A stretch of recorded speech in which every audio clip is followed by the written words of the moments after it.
Kamu kenapa, Bi? Kayak banyak pikiran gitu. Ada masalah? Iya nih Bi, aku mau buat penelitian kan untuk karya ilmiah melihat keefektifan Jamshow. Tapi aku bingung cara buat latar belakangnya gimana. Ada nggak tips-tips? Bi tahu nggak tips-tipsnya? Cara buat latar belakang yang benar itu gimana? Mau dikumpulin ke SS soalnya.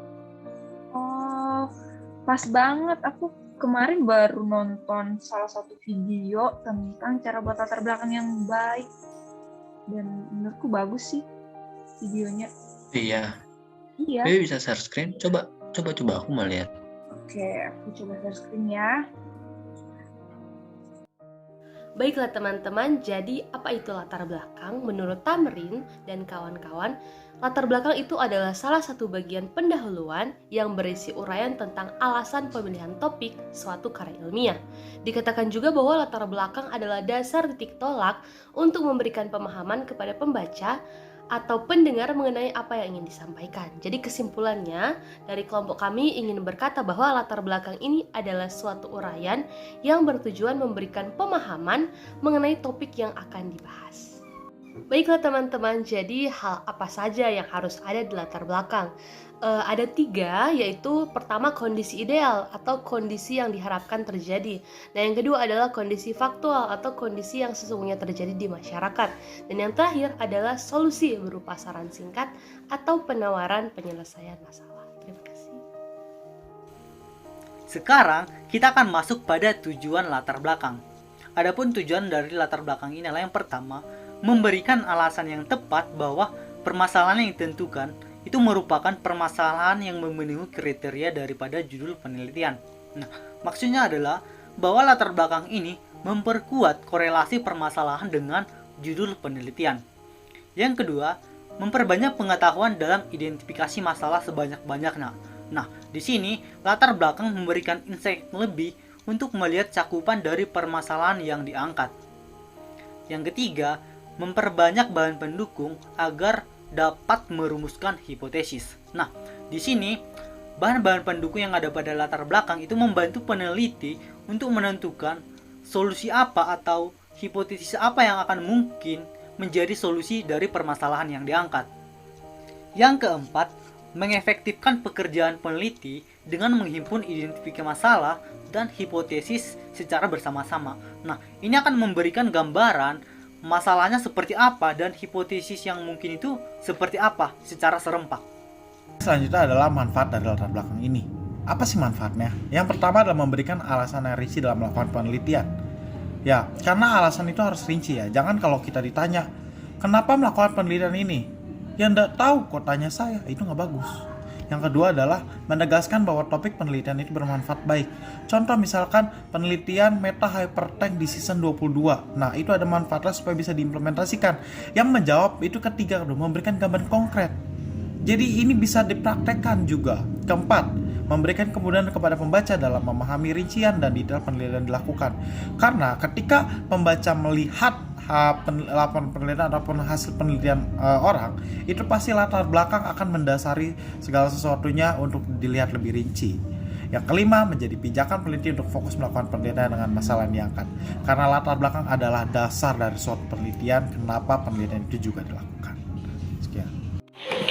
Oke baik teman-teman, sekarang saya akan membahas bagian cara-cara membuat latar belakang. Yang pertama itu adalah bagian awal yang merupakan gambaran umum tentang masalah yang akan diteliti.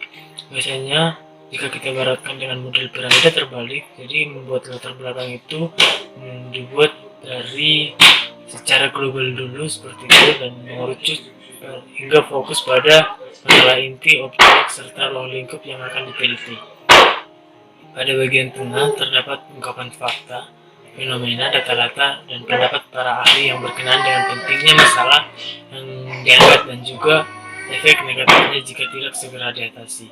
Sedangkan pada bagian akhir, ini berisi alternatif ataupun solusi yang bisa ditawarkan oleh penulis. Biasanya ini bersifat baik. Berikutnya adalah hal-hal yang perlu diperhatikan dalam membuat latar belakang. Yang pertama adalah rancangan pembahasan. Rancangan yang dimaksud di sini adalah Kalimat yang menunjukkan dari mana periset mengawali pembicaraan dalam kaitannya dengan masalah penelitian yang dilakukan. Pengambilan jangan yang tepat akan memberikan penggambaran yang tepat juga pada masalah yang diangkat oleh periset. Yang berikutnya adalah alur logika pemikiran yang digunakan. Alur logika pemikiran merupakan urutan berpikir penulis dalam menuangkan gagasan yang ingin disampaikan, tercermin dalam susunan kalimat maupun paragraf dalam latar belakang. Yang berikutnya adalah penggunaan sumber sebagai teori sebagai dasar pemikiran. Sumber teori merupakan pengetahuan ilmiah yang disampaikan oleh seseorang ataupun ahli. Biasanya juga dihasilkan dari hasil riset. Yang keempat adalah penggunaan fakta dan data lingkungan. Penggunaan fakta dan data lingkungan penting dalam latar belakang untuk mengetahui indikator permasalahan yang akan dirumuskan oleh peneliti. Dan yang kelima adalah panjang dan kecukupan. Panjang pendeknya penggambaran dalam latar belakang tergantung pada jenis permasalahan yang diangkat. Latar belakang harus secara cukup mengarahkan pembaca akan masalah yang dihadapi oleh peneliti. Artinya dalam latar belakang harus terlihat apa yang menjadi pokok bahasan dalam penelitian yang dilakukan. Selanjutnya, rumusan masalah. Rumusan masalah merupakan pertanyaan yang menjadi fokus pembahasan dalam suatu karya ilmiah. Dikarenakan rumusan masalah merupakan pertanyaan, maka rumusan masalah dituliskan dalam bentuk kalimat pertanyaan yang diawali dengan kata tanya dan diakhiri dengan tanda tanya. Menurut Azan 2021, rumusan masalah akan mengarah pada penguraian mengenai proses munculnya permasalahan yang akan diteliti atau dianalisis, alasan permasalahan itu perlu dibahas atau terkait manfaat dari pengambilan topik tersebut.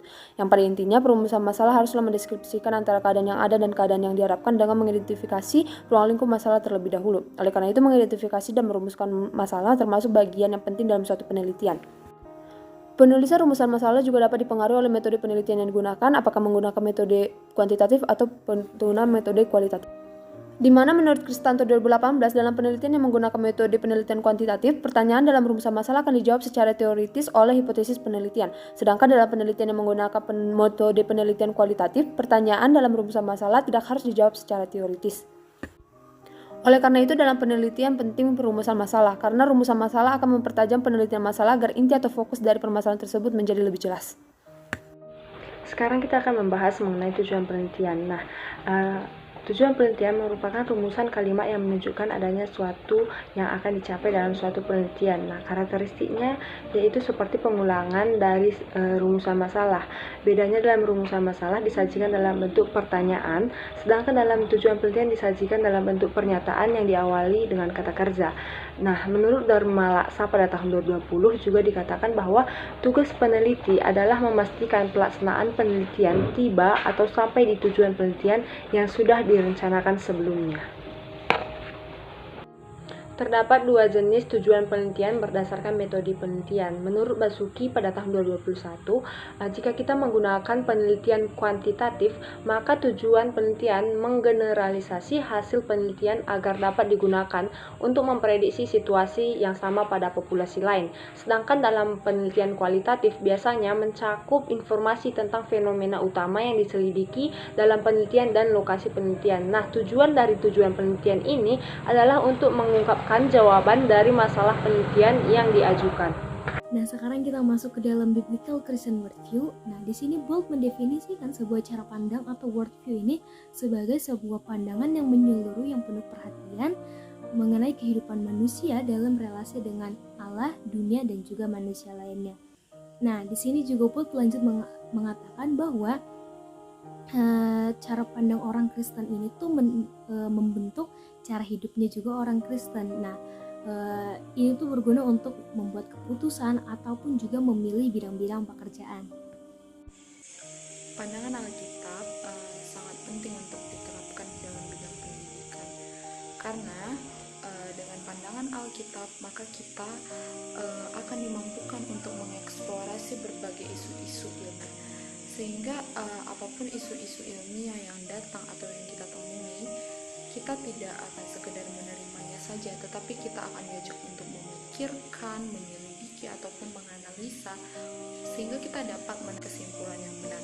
Dengan yang salah, gambaran dunia Tuhan itu akan muncul untuk melengkapi dan menyelaraskan temuan sains dan ajaran Alkitab, sehingga kita tetap di dalam pandangan yang benar, yaitu pandangan Alkitab. Jadi gimana? Setelah nonton videonya udah dapat pencerahan belum? Iya, gitulah. Aku udah makin ngerti nih gimana cara buat latar belakang yang benar. Jadi kayaknya abis ini aku langsung ngerjain latar belakangnya buat penelitiannya. So, kasih banyak ya, Bi ya. I love you. Oke, sama.